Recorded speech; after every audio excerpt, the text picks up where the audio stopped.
Hello everyone, welcome to What All About. For today's video, we have got the mid-size Sportback SUV from Haval, the Haval H6 GT. Now, recently we have reviewed the Haval H6, the mid-size SUV from Haval, and this is the Sportback version of the H6 with a very different styling. In today's video, we will be taking a full detailed in-depth look at the H6 GT with the exterior-interior tour along with the POV test drive. So let's begin with the exterior first. When you take a detailed look at the exterior, the major change here at the back side, we can see the Sportback styling, and the overall exterior also has been modified by Haval heavily to give it a more sportier look. So when you look at the headlamps, it's similar to the H6 full LED headlamps from Haval, and the bottom portion has got that daytime running lamp along with the indicator lamps, and we are getting a fog lamp as well. All are LED, and the fog lamp also works as a cornering lamp while you are turning the car. We are getting full front and rear parking sensors along with the full 360-degree camera system. There are some fake vents given on the top, Haval badging, and a really large grille at the bottom with the front-facing camera. And at the center, we can see the radars for the driver assistance systems. And when we are coming to the sides, here is what the major change happens. You can see the sloping roof line with some nice spoilers and all. We'll get into it in a minute. And now look in details. You're getting 19-inch wheels here with two 35 series tires on all four corners, and comes with this nice black alloy wheels in this GT trim level. A nice black PVC cladding is given all around the car at the bottom side, and we can see some styling elements also given on the sides. The mirrors are in piano black, and those has auto folding function along with an integrated indicator lamp. On the top, we have got a panoramic sunroof and all black treatment for the pillars here. And when you comes to the rear side, here is a major design change happens. So when you look into detail, you can see there is a shark fin antenna on the top along with a nice spoiler and a high mounted stop lamp using integrated right inside the rear window. We are getting another spoiler here at the lip of the boot. Full LED tail lamps here. Haval H6 GT 4-wheel drive and Great Wall Motors badging, everything is given over there. And when it comes below, unfortunately we are getting two fake vents over there, and the real exhaust is inside, which is also a dual exhaust, but somehow Haval has gone for a fake exhaust tips here. Let's check out the boot space as well. It has got a power assistance here, and it's a fairly large boot here. We're getting some storage pockets on each side. Comes with a light and a power outlet over there. Also, there is a cargo separator here. To close the trunk, simply press the button. So overall exterior styling is done in a really nice way. The vehicle almost comes in the size of a BMW X4. Now let's get inside the car and see what are the differences from the interior. So here is the key fob for the Haval H6 GT. The standard Haval key fob with a lock-unlock trunk release and a panic button. The car comes with keyless entry function. We can use this button to lock the car or simply grab the door handle to unlock it. And it lags at times to unlock the door for you. There is auto folding function available for the mirrors. When you look at the doors, most of the materials here are soft touch in the front doors. So we are getting some injection molded plastic with some fake leather, and all four windows comes with automatic up and down function. Premium looking speaker grills over there and nice aluminum touch here, and we are getting some hard touch plastic at the bottom with some nice amount of storage space. And when you look at the interior, this is the interior, nice brown seats with dual tone dashboard there. And when you talk about the seats, these are the similar seats which we found in the Haval H6 itself. Really nice seats. Only problem we found was the flat bottom portion without any thigh support, and it's really annoying for tall passengers. And when it comes to the controls, Both front seats comes with electronic adjustments, and the driver side gets power lumbar support as well. So now let's get inside and check out the rest of the interior.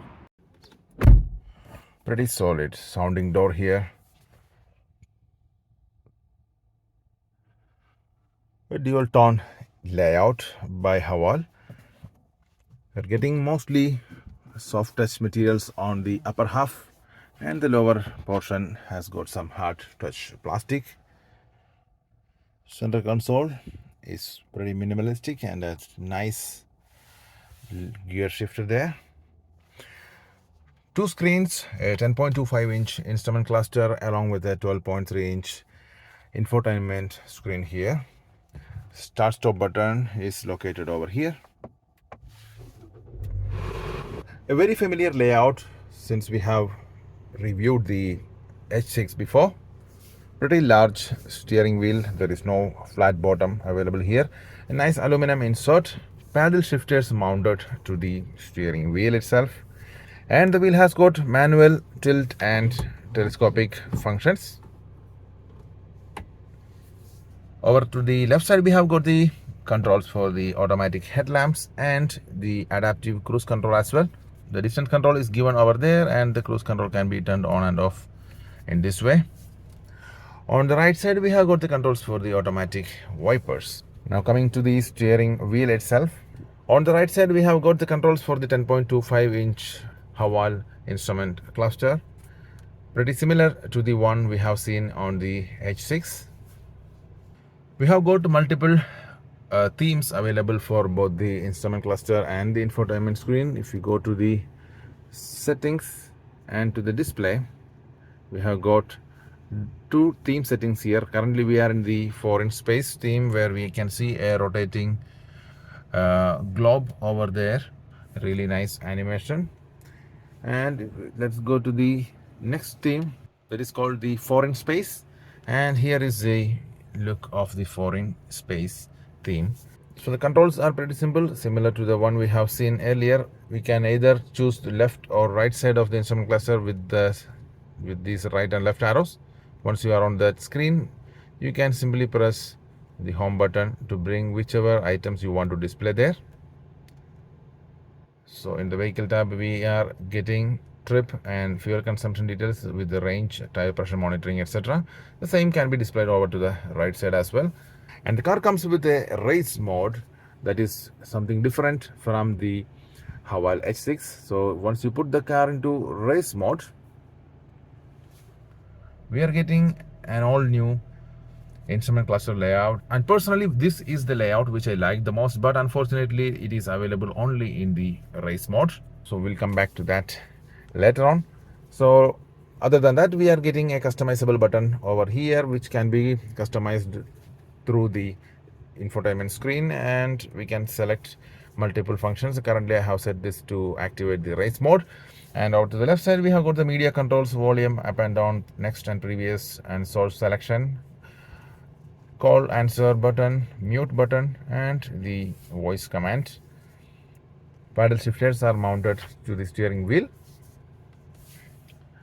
On to the left side we have got some controls for the trunk opening, headlight leveling, stability control off function, and the hill descent control on functions are given over to the left side. Now coming to the center screen, we don't have much changes from the H6, so I'm not going into details. So basically we are getting a customizable home screen. If you press and hold on any of this icon, it will bring up this menu, and from here we can either remove that function or you can add different items from these available options.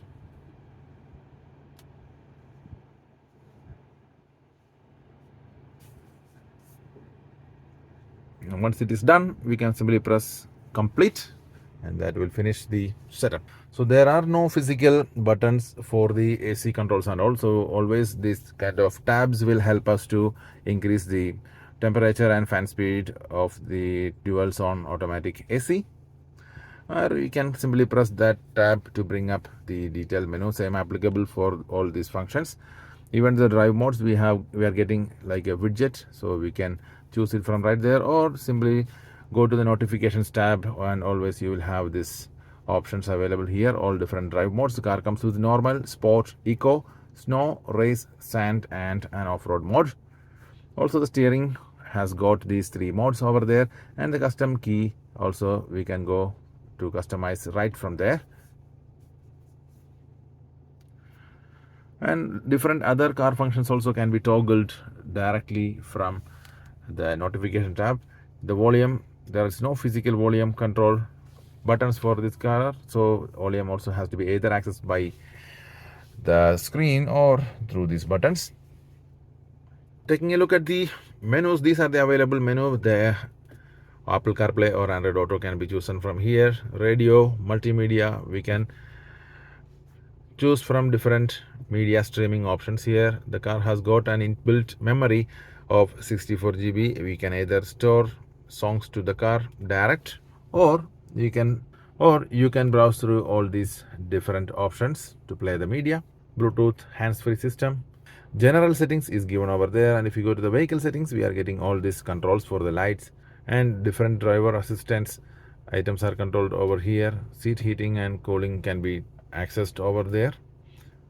Then if you go to intelligent driving, this is basically the driver assistance system. The car comes with the front forward collision warning, lane keep assist, and blind spot monitoring, traffic sign recognition. All these functions are integrated to this car. And since there are no physical buttons for the HVAC controls, I found you keeping this thing over there for the seat controls will make it a little more easy to access the heating and cooling functions in this car.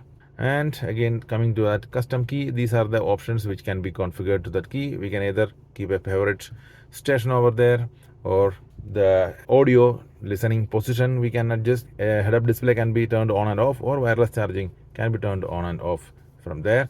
And talking about the audio, the car comes with an 8-speaker audio system, 4 woofers and 4 tutors. It's not that great, doesn't have enough punch, but it comes with a kind of an audio, kind of a surround sound system built into that, and gives a decent performance. And if you come below, we are getting some physical buttons over there. We can either turn on and off AC from here, defoggers, hazard lamp, and this button brings up the 360-degree camera. Haval is using one of the best cameras when compared to its competitors. So we are getting different view modes. We can even have a view directly from outside the car, and the car color also can be customized from this menu. Also, the car comes with automatic parking function. Simply press this button and we can search for the parking, and the car will automatically park in or out for us. We are getting an option to turn off the screen. Then this is the standby screen, or if you want to clean the screen, you can go for turn off the display. Then again it will bring up the same thing over there. And there is an available head-up display, comes with car, a nice and easy to read one, again similar to the Haval H6. Now talking about the overall materials, as I said earlier, these are all mostly soft touch materials on the top, and the AC grill is nicely integrated to the dashboard here. The center grill is given over there. When you're coming below, we are getting a nice textured plastic element over there with the wireless charging pad beneath that. And here we have the rotary control for the 7-speed dual clutch. We can turn to bring different drive, and we can simply turn it to go to drive, neutral, or manual mode, or simply press the center to bring it into the park. Electronic parking brake, auto hold, and a customizable center cup holders with some more storage there. We're getting a pretty large center console storage over there. Heated and cooled seats, really nice stitching over there.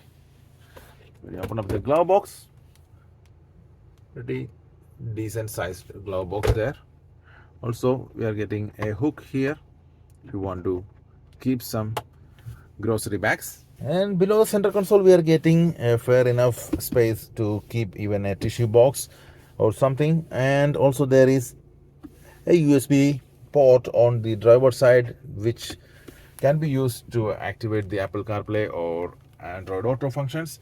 And on the other side, we are getting a 12-volt power outlet along with another USB charging port. The rear view mirror comes with automatic dimming function, LED reading lamps, sunglass holder, and we are getting a full panoramic sunroof here. The headliner is finished in white cloths, and sunshades has got illuminated vanity mirrors as well. Overall, a really nice interior layout, not much different from the H6. Now let's check out the rear space in the H6 GT. Let's take a look at the rear space now.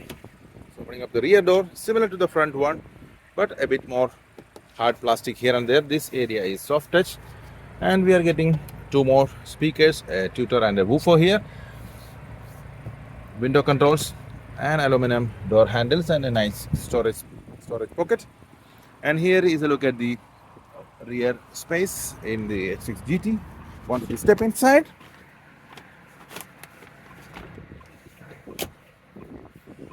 we're getting very decent legroom, foot pockets, and I don't have any issue with my headroom. Really comfortable rear seat here. We are missing some thigh support though. Looking at the rear facilities, we are getting air vents, which doesn't have any controls here, and two USB-A ports over there. Very minimal hump is there in the center, and we are getting a retractable armrest with cup holder. That sunroof stops in front of the rear passenger, and LED lights for the rear as well. Here is a look at the front cabin from the rear side, and it will be fairly comfortable for 2 adults or 3 children. Now let's drive the GT and see how does it feels. So let's drive the H6 GT and see how does it perform. So as I mentioned earlier, the car does comes with a new mode called race mode, which can be directly activated from here, and you can see the instrument cluster also changes. And let's see how the 2-liter turbo 4-cylinder performs in the race mode.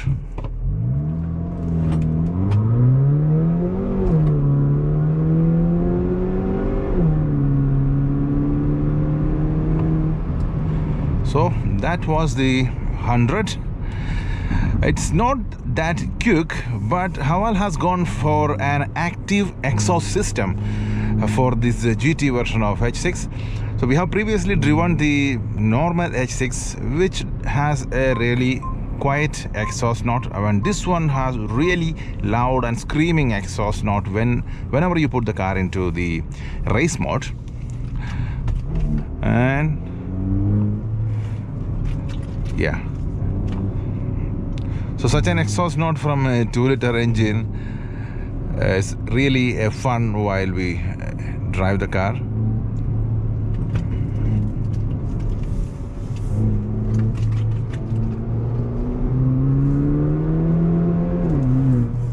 It's really loud. So now let's turn off the race mode and talk about the rest.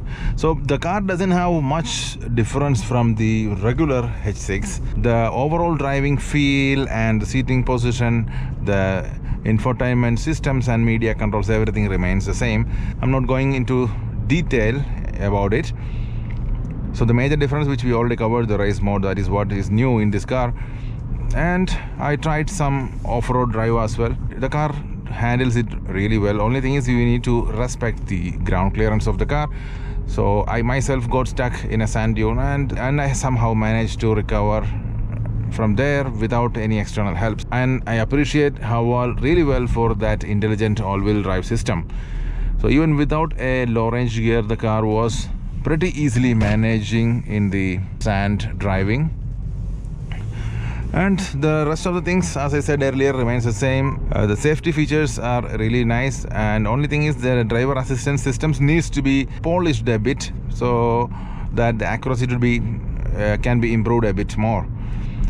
Other than that, we are getting all necessary driver assistance features in this car, and a really good camera system as well.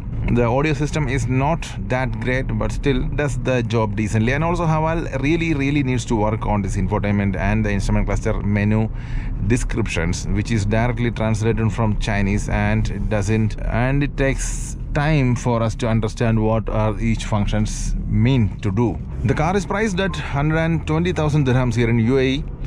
And talking about the performance figures, the car comes with a 2-liter turbocharged petrol engine similar to the H6, producing 208 horsepower and 325 Nm of torque.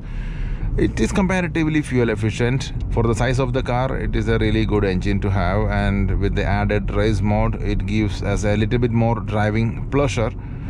So if you are considering buying a mid-size SUV, definitely check out the Haval H6 GT, and it comes with a really great warranty of 6 years or 150,000 kilometers. That's something really great which Haval provides.